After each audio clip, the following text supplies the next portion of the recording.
කපල සුද්ධ කරලා තියෙන්නේ. ආන්තර නැගිටලා උයන්දයි තියෙන්නේ.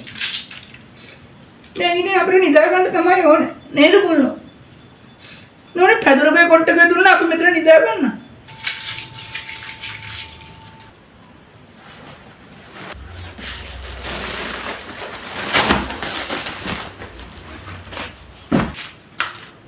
මොකක් හරි ලොකු වැඩක් තිබ්බොත් ඉතින් මේ කොල්ලට තමයි කට්ට කරන්නේ.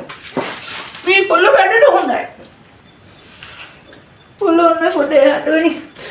නෝනේ අපි පාන්දර 4ට කෑරවන්නේ නා.